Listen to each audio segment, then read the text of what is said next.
All right, welcome to The Explainer. Today we're going to peel back the layers on a name you definitely know, Christopher Columbus. But we're going to look at what the actual historical record says about him, and, well, it gets pretty dark. So let's just jump right into it. Think back to school. We were all taught this myth, right? The story of this brave explorer who discovered a new world, connected two civilizations. But then you look at the reality, the stuff that's actually written down in the historical sources, and what you find is something else entirely. We're talking about an admiral who oversaw a level of destruction that's frankly hard to even wrap your head around. So you have to ask, right? How does a guy go from celebrated hero to being called a cruel beast in the history books? What actually went down when he first landed in the Americas? To really get it, we need to rewind and start right at the beginning. Okay, so let's set the scene. It's October 12, 1492. Columbus makes landfall on an island the locals called Guanahani. And there, he meets the Arawak people. Now, from everything we know, these people were peaceful. They were living in total harmony with their world. And how did the Arawaks react? They were unbelievably generous. They shared their food, their resources. I mean, they thought these strangers might have come from the sky. But Columbus, he wasn't there to make friends. Not at all. He had one thing on his mind: gold. He was convinced he was near Japan and its legendary gold mines. So when he saw their kindness, he didn't see people. He saw an opportunity. He saw weakness. You know, the truly chilling part is that we don't even have to speculate about what he was thinking. We know, because he wrote it down himself. This quote you see, it's straight from his personal diary. He's basically saying, you know, with just 50 men, we could crush these people and make them do whatever we want. The plan was already in motion, right from day one. Okay, so this all leads us to the island of Hispaniola. And here's where things take a really dark turn. See, Columbus had promised the king and queen of Spain mountains of gold, but there weren't any. So to make good on his promise, he set up this absolutely brutal system of forced labor. It was a machine built on pure cruelty.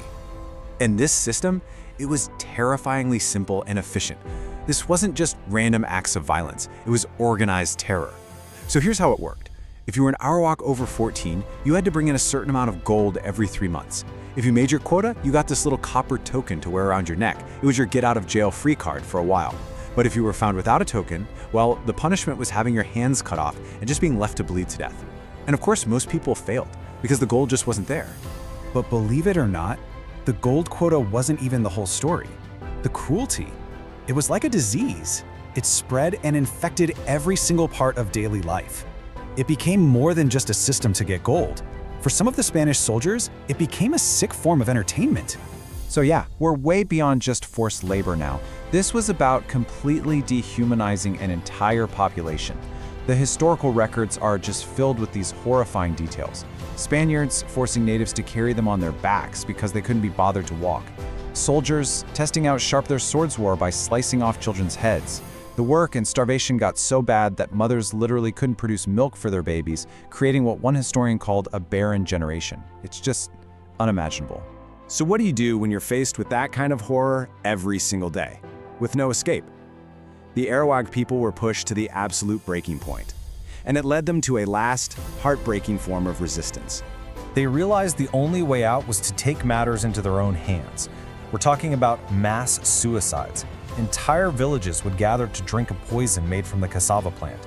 And in maybe the most tragic act of all, parents would kill their own babies to save them from a life of torture under the Spanish. Can you even imagine that choice?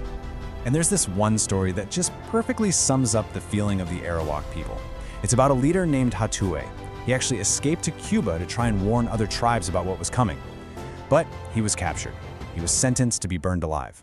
Right before they lit the fire, a priest came up and said, "Hey, if you convert to Christianity, you can go to heaven." So Hatue asks him, do Spanish people go to heaven?" The priest says, "Well, yes, the good ones do." And Hatue's response was, "Then I'd rather go to hell." Okay, let's just pause for a second and look at the actual numbers, because that's when the scale of what happened really hits you. So when Columbus arrived in 1492, modern estimates put the population of Hispaniola at around 8 million people. 8 million! That's a huge, thriving civilization. Now fast forward just 19 years. By 1511, that population of 8 million people was practically gone, wiped out. Between the killing, the forced labor, the suicides, and the diseases, an entire civilization was essentially erased from the face of the earth. This timeline really shows you how fast it all happened. 1492, Columbus lands. 1506, he dies, still thinking he'd found a shortcut to Asia, by the way. And just 5 years later, the Arawak are nearly extinct. And this is the part you really need to understand. With no one left to work the mines and fields, the Spanish needed a new source of labor. And where did they turn? Africa. This is the moment the transatlantic slave trade explodes. The destruction of one people directly led to the enslavement of another. And that really leaves us with this final, heavy thought. Columbus was dead, sure, but the brutal system he created, that lived on. His journey didn't just open a door to a new world, it was more like he passed a torch of conquest and destruction that was carried by every conqueror who came after him. So it really makes you wonder, what is the real legacy here? How do we remember a discovery that resulted in the complete destruction of one group of people and the brutal enslavement of another?